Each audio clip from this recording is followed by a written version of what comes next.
ఈ రకమైన ముఖ్యమంత్రి మాకు ఉండటం మా దౌర్భాగ్యం కాదా అని అడుగుతున్నాను.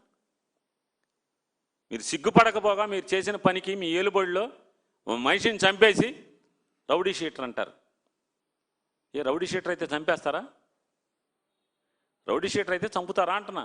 ఊరేయించండి, ఊరేయించమని అడుగుతున్నాను. చేత కాదా మీకు?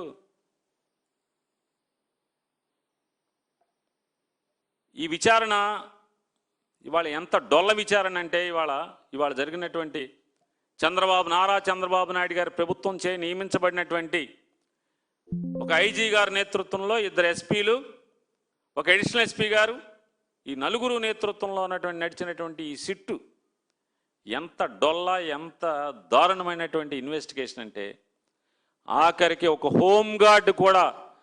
హోంగార్డ్కి స్వేచ్ఛ ఇచ్చి నువ్వు ఇన్వెస్టిగేషన్ చేయమంటే ఆ హోంగార్డ్ కూడా ఇంత అసహ్యంగా చేయడు. ఎవడో కూడా.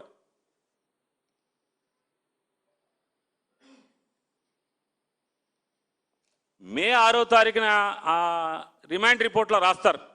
మే 6వ తారీఖున టాస్క్ ఫోర్స్ అడిషనల్ డీసీపీ గారికి పాత కృష్ణలంక సిఐ, అప్పటి కృష్ణలంక సిఐ నాగరాజు గారు రిక్వెస్ట్ ఇచ్చాంట, రిటర్న్ రిక్విజిషన్. ఏమని? అమ్మా మాకు పలానావాడు నాన్ బెయిలబుల్ వారెంట్లో ఒకటి కనపడతలేదు, ఎతికి తెచ్చిపెట్టండి అని చెప్పి అడిగాడంట. టాస్క్ ఫోర్స్ నాయకుడు ఎవరు? టాస్క్ ఫోర్స్ బాస్ ఎవరు? విజయవాడ సిపి రాజశేఖర్ బాబు గారు task force boss. Additional DCP గారిని వెళ్ళి ఈయన కాగితం ఇచ్చాడంట. వెంటనే ఆవిడ హుటాహుటిన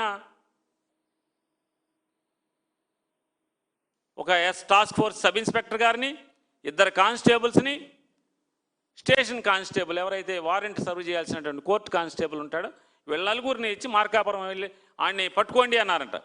వెంటనే పట్టుకోండి అనగానే వీళ్ళకి పట్టేసుకున్నారు. వెంటనే ఇన్ఫర్మేషన్ దొరికేసింది, మార్కాపురంలో ఉన్నాడన్నారు. తెల్లారుజామున వెళ్ళి మార్కాపురంలో అతన్ని ఎత్తుకొచ్చేశారు. మార్కాపురం నుంచి తీసుకొచ్చారు. తప్పేమీ లేదు, పోలీస్ చేయాల్సింది అదే, అక్కడికి తప్పు లేదు.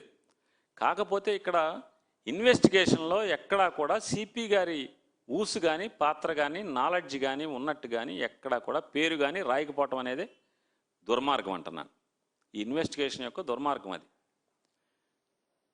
సరే, 24 గంటలలోపు కనుక కోర్టుకు రిమాండ్ చేస్తే లోకల్ ట్రాన్సిట్ వారెంట్ తీసుకోవాల్సిన పని లేదు, లోకల్ మ్యాజిస్ట్రేట్ గారి దగ్గర ప్రొడ్యూస్ చేయాల్సిన పని లేదు. ఎందుకంటే 24 గంటల దూరం జర్నీ ఉంటే కనుక ఖచ్చితంగా సుప్రీంకోర్టు లేకపోతే ఏపీ పోలీస్ మాన్యువల్ ఇవన్నిటి ప్రకారం ఖచ్చితంగా అక్కడ ఉన్నటువంటి స్థానిక మ్యాజిస్ట్రేట్ గారి దగ్గర ప్రొడ్యూస్ చేసి ట్రాన్సిట్ వారెంట్ తీసుకుని తెచ్చుకోవాలి. ఎందుకని 24 గంటలలోపు ముద్దాయిని అరెస్ట్ చేసిన 24 గంటలలోపు సేమ్ స్టేట్ కాబట్టి తీసుకొచ్చి కోర్టులో ప్రొడ్యూస్ చేయాలి. ఎందుకు వెళ్ళారు అక్కడికి? టాస్క్ ఫోర్సును స్టేషన్ కృష్ణలంక పోలీస్ స్టేషన్ యొక్క కోర్టు కానిస్టేబుల్ కలిసి ఎందుకు వెళ్ళారు? సిఐ గారి ఆదేశాల మేరకు, సిఐ గారి కోరిక మేరకు ఎందుకు వెళ్ళారు? పెండింగ్లో ఉన్నటువంటి మ్యాజిస్ట్రేట్ గారు ఇచ్చినటువంటి 2 మ్యాజిస్ట్రేట్లు ఇచ్చినటువంటి నాన్ బెయిలబుల్ వారెంట్లు ఎగ్జిక్యూట్ చేయటానికి వెళ్ళారు. అంటే ఏంటి? మ్యాజిస్ట్రేట్ వారి అంటే కోర్టు వారి ఆదేశాల ప్రకారం దాన్ని ఎగ్జిక్యూట్ చేయటానికి వెళ్ళారు. కోర్టు ఆదేశాలు ఏమిచ్చింది? వాడిని ఎత్తుకొచ్చి నా ముందు పెట్టండి అని చెప్పింది. వాడు కోర్టుకు రావట్లేదు, వాడిని ముద్దాయిని ఎత్తుకొచ్చి నా ముందు పెట్టండి అని చెప్పి వారెంట్ ఇచ్చింది. ఏం చేయాలి మీరు? ఎత్తుకొచ్చి సరాసరి 24 గంటల్లోపు కోర్టులో కదా ప్రొడ్యూస్ చేయాలి. సరే, మీ రిమాండ్ రిపోర్ట్ కథకే వద్దామండి. సిట్టు 4 ఏమంటారు మరి, 4 దిక్కుపాలకులు, మీ 4 దిక్కుపాలకులు అమోఘమైనటువంటి విచారణ చేసి ఇచ్చారు కదా మీరు. సరే, దాని ప్రకారం ఏముంది? మీరు దాని ప్రకారం టాస్క్ ఫోర్స్ వాళ్ళు హ్యాండ్ ఓవర్ చేసి రసీదు తీసుకున్నారు. ఎవరికి? సెంట్రీ కానిస్టేబుల్కి ఇచ్చి హ్యాండ్ ఓవర్ చేసి తీసుకున్నారు, రసీదు తీసుకున్నారు. హ్యాండ్ ఓవర్ చేసి రసీదు తీసుకున్న తర్వాత ఇమ్మీడియట్గా ఏం చేయాలి? ఏసీపీకి, డీసీపీకి, సిపికి వీళ్ళు రిపోర్ట్ చేయాలి కదా. రిపోర్ట్ చేశారా లేదా? మీరు రిమాండ్ రిపోర్ట్లో విచారించినట్టుగా ఎందుకు రాయలేదు? ఎందుకు విచారించలేదు? డిఎస్పీని విచారించారా అంటే డిఎస్పీ అంటే సారీ ఏసీపీ, విజయవాడ భాషలో ఏసీపీ, కృష్ణలంక పోలీస్ స్టేషన్ పరిధికి వచ్చేటువంటి ఏసీపీ గారిని మీరు ఎందుకు విచారించలేదు? వారి సూపర్వైజరీ ఉద్యోగం చేస్తున్నారా, చేయట్లేదా? ఆ ఏసీపీ గారికి ఎన్ని పోలీస్ స్టేషన్లు ఉన్నాయి? వారు తరచుగా వాటిని ఇన్స్పెక్ట్ చేస్తున్నారా లేదా? రోజు టెలికాన్ఫరెన్సో సెట్ కాన్ఫరెన్సో చేస్తున్నారా లేదా? సిపి గారు చేయాలి కదా, కంపల్సరీ. పోలీస్ మాన్యువలే కదా అది, మీ డ్యూటీ బౌండ్ కదా అది, మీ బౌండెడ్ డ్యూటీ కదా. రోజు నేర సమాచారం గురించి కానీ లేదా situational report, daily situational report కానీ మొత్తం తీసుకోవాలి కదా సిపి గారు.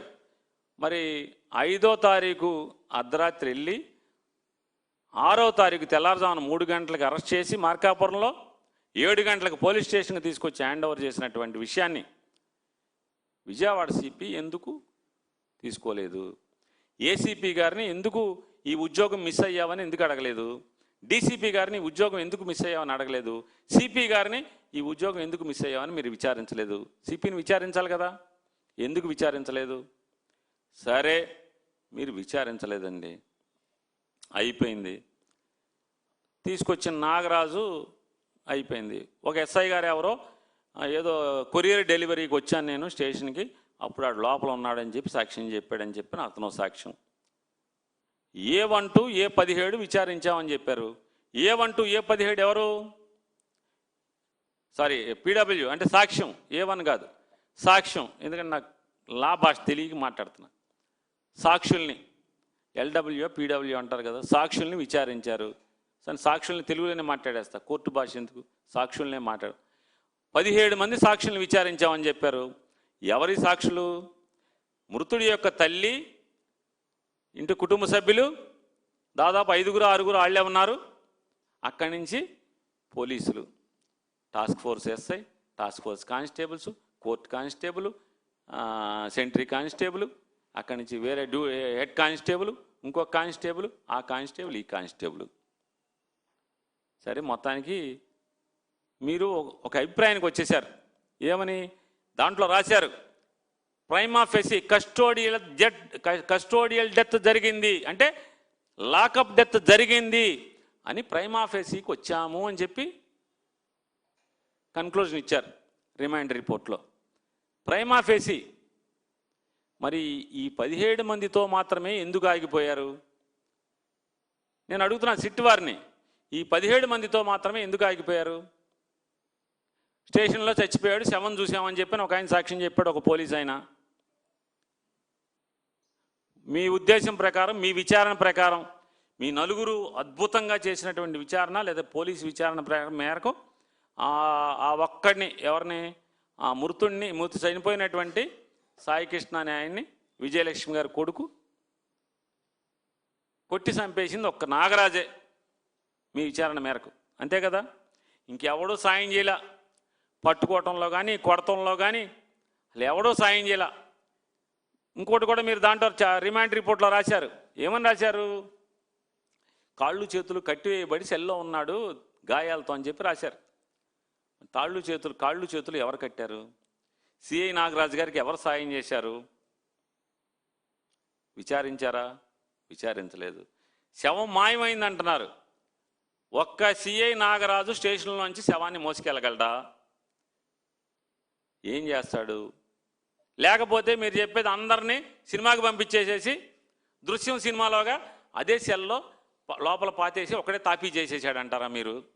శవాన్ని బయటికి ఎలా మోసుకెళ్ళాడు? ఒక్కడు శవాన్ని మోసుకెళ్ళగలడా సిఐ నాగరాజు? నేను అడుగుతున్నా, మీరు నిజంగా నిజాయితీతో విచారణ చేసి ఉంటే సిఐ నాగరాజు డ్రైవర్ని ఎందుకు విచారణ చేయలేదు? ఎవరు డ్రైవరు? సిఐ నాగరాజు ఆ శవాన్ని ఎలా తీసుకెళ్ళాడు? ఈడ్చుకుంటా వెళ్ళాడా? తనే రిక్షా ఏదైనా వేసుకొచ్చి రిక్షాలో వేసుకెళ్ళాడా? ఇంకొక విచిత్రం చెప్పారు. ఏం చెప్పారంటే, మేము మొత్తం డివిఆర్ని పట్టుకెళ్ళాం, మొత్తం శోధించాం, మే 1వ తారీఖు నుంచి జూన్ 1వ తారీఖు దాకా మొత్తం దాంట్లో మాకేం కనపడతలేదు అన్నారు.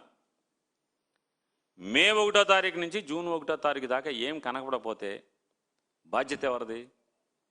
సరే వదిలేద్దాం సార్, పోనండి మీ పోలీసులు కాబట్టి, సరే నెక్స్ట్ ఆటికి వస్తా. స్టేషన్లో సీసీ ఫుటేజ్ మాయమైంది. శవం బయటికి వెళ్ళాలంటే స్టేషన్ నుంచి చుట్టుపక్కల 4 వైపులా లేకపోతే 6 వైపులా నలుదిక్కులా 2 కిలోమీటర్ల మేర ఎన్ని సీసీటీవీలు ఉన్నాయో అన్నీ మీరు సేకరించారా? ఎందుకు సేకరించలేదు? ఆ విషయాన్ని దీంట్లో రిమాండ్ రిపోర్ట్లో మీ విచారణ చేసినట్టుగా ఎందుకు చెప్పలేదు? కృష్ణలంక పోలీస్ స్టేషన్ చుట్టుపక్కల 2 కిలోమీటర్ల మేర ఈ శవాన్ని ఎటు తీసుకెళ్లాడు అనే విషయాన్ని మీరు పరిశోధించడం కోసం మరి విచారణ అదే కదా చేయాల్సింది. హోంగార్డ్ అయినా చెప్తాడు కదా, ఆఖరికి పోలీస్ స్టేషన్ బయట పల్లీలు అమ్ముకునేవాడైనా చెప్తాడు కదా ఈ మాట. ఏమంటే స్టేషన్లో ఫుటేజ్ పోతే మొత్తం దారెంబట చుట్టుపక్కల మొత్తం సీసీ ఫుటేజ్ తీయచ్చు సార్, తీస్తే ఏదో ఒకటి దొరుకుద్ది సార్, ఈ శవాన్ని పట్టుకెళ్ళాలి కదా సార్. శవాన్ని బయటికి పట్టుకెళ్ళలేదంటే ఏమవ్వాలి? అందరినీ సినిమాకి పంపించి నాగరాజు ఒక్కడే స్టేషన్లో ఉండి తనే సెల్ తవ్వేసి లోపల దృశ్యం సినిమాలాగా శవాన్ని లోపల పాతేసేసి సిమెంట్ చేసేసి ఉండాలి. కొన్ని సెల్ పరిశీలించారా? ఏమన్నా కొత్తగా ప్లాస్టరింగ్ చేసి ఉందేమో పరిశీలించారా? చేసినట్టుగా మీరు ఎక్కడ రాయలేదు కదా విచారణలో. మరి సీసీటీవీ ఫుటేజీలు కూడా మీరు పరిశీలించినట్టుగా చెప్పలేదు కదా. సరే చెప్పలేదు. ఇంకొకటి కూడా చెప్తాను, ఇంకోటి కూడా అడుగుతున్నాను. మే 6వ తారీఖు నుంచి ఆ తల్లి ఏడ్చి తిరగని తలుపు లేదు పోలీస్ స్టేషన్కి, సిపికి, డీసీపీకి, ఏసీపీకి అందరి దగ్గరికి తిరుగుతూనే ఉంది, ఏడుస్తా తిరుగుతుంది. నిజంగా ఆడు ఎవడన్నామని, రౌడీ షీటర్ అవని, మీ ఉద్దేశంలో ఆడి కిరాత కూడా అవని, ఏదన్నామని, తల్లి కొడుకు కదా, తల్లి కొడుకు కదా. మరి నక్సలైట్లను కాల్ చేస్తున్నారు, మన హిడ్మాని కాల్ చేశారు, మీరు శవాన్ని ఎందుకు అప్పచెప్పారు? ఆ తల్లికి ఎందుకు అప్పచెప్పారు సార్? పోలీసులు విజయవాడ పోలీసులే అనుకుంటగా, ఆంధ్ర రాష్ట్ర పోలీసులేగా, అక్కడికి తీసుకెళ్ళి మరి హిడ్మాన్ అప్పచెప్పారు కదా. పోనీ కాల్ చేసి ఊరేసో, ఇదిగో మీ కొడుకు దుర్మార్గుడమ్మాయి, సమాజానికి పనికిరాడు, చంపేశాం, ఇదిగో శవం తీసుకెళ్ళమని చెప్పచ్చు కదా. చెప్పలేదు కదా. సిపి గారు ఏది పట్టించుకోవట్లా, ఏది టాస్క్ ఫోర్సు ఏం జరుగుతుందో పట్టించుకోవట్లా. ఎందుకంటే అవర్లీ మానిటర్ చేయాలి టాస్క్ ఫోర్స్ని ఆయన. ఎందుకని? డైరెక్ట్ బాస్ ఆయన ఆదేశం లేకుండా టాస్క్ ఫోర్స్లో హోంగార్డు కూడా ఉద్యోగం చేయడానికి వీల్లేదు. టాస్క్ ఫోర్స్ మాన్యువల్ అది. మరి సిపికి తెలవకుండా టాస్క్ ఫోర్సు తీసుకొచ్చి అప్పచెప్పింది కూడా తెలియదు అంటున్నారు సిపి గారికి. ఏమీ తెలియదు అంటారు. రోజు డైలీ సిచ్యువేషనల్ రిపోర్టు అంటే డిఎస్ఆర్ వినరు, డిఎస్ఆర్ తెలియదు అసలు ఆయనకి. డిసిఆర్బి ఉందా విజయవాడ సిటీలో? లేదా. డైలీ క్రైమ్ రిపోర్ట్ బ్యూరోలో ఉండాలి కదా. స్టేషన్కి ఒకరిని తీసుకొచ్చి డిటైన్ చేస్తే పైకి చెప్పాలక్కర్లేదా సిపికి? పోలీస్ మాన్యువల్ కదా, చెప్పటమే కాదు స్టేట్ క్రైమ్ ఎస్సీఆర్బికి చెప్పాలి, ఎన్సీఆర్బికి అప్లోడ్ చేయాలి. ఇవన్నీ సుప్రీంకోర్టు రూల్స్ బిఎన్ఎస్ఎస్లో ఉన్నాయి కదండి. అంటే చంద్రబాబుని ఎర్ర బుక్ పరిపాలన ఏం ఉండవా? స్టేషన్కి ఒక ముద్దాయిని తీసుకొస్తే అరెస్ట్ చేసి స్టేషన్లో ఉంచుకుంటే, డిటైన్ చేస్తే మీరు డిఎస్ఆర్ చెప్పాలి, డిసిఆర్బి చెప్పాలి, ఎస్సీఆర్బికి చెప్పాలి, ఎన్సీఆర్బికి చెప్పాలి కదా. ఆన్లైన్లో ఇవన్నీ ఉండాలి కదా, లేవు కదా. సరే మీరు అసలు ఉద్యోగం వదిలేశారు సిపి రాజశేఖర బాబు గారు. అసలు సిపి ఉద్యోగం వదిలేసేసి వేరే ఉద్యోగంలో ఉన్నారు. విజయవాడ నగరంలోని శాంతి భద్రతలను గాలికి వదిలారు. సరే ఎవరో సేవలో ఉన్నారు.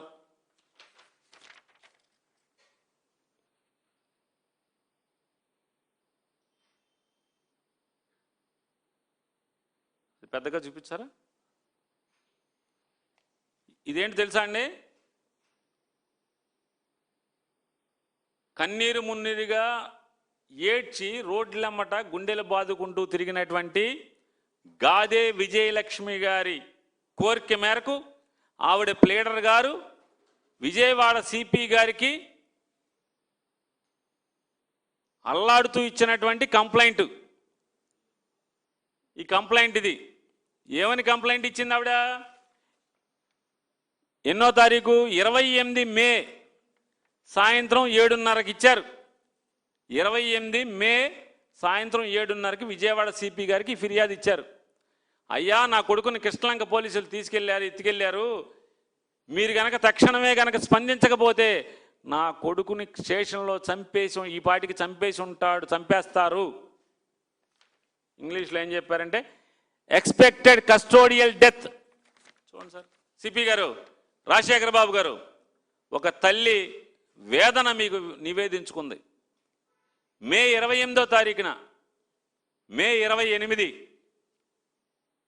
సాయంత్రం 7:20 నిమిషాలకు 7:30 గంటలకి ఏమని ఏడ్చింది ఆవిడ? అయ్యా, నువ్వు కాపాడి నా కొడుకుని, కృష్ణలంక పోలీసులు నా కొడుకుని చంపేస్తారు, తొందరగా నువ్వు స్పందించు. Requires yours urgent involvement. Requires yours urgent involvement అంటే తక్షణం మీరు కనుక స్పందించి దీనిలో దూరకపోతే నా కొడుకుని చంపేస్తారు, ప్రాణాలతో ఉండడు అని చెప్పని మే 28వ తారీఖు మీకు పెట్టుకుంది. బాధ్యత కలిగినటువంటి విజయవాడ నగర పోలీస్ కమిషనర్గా మీరేం చేయాలి?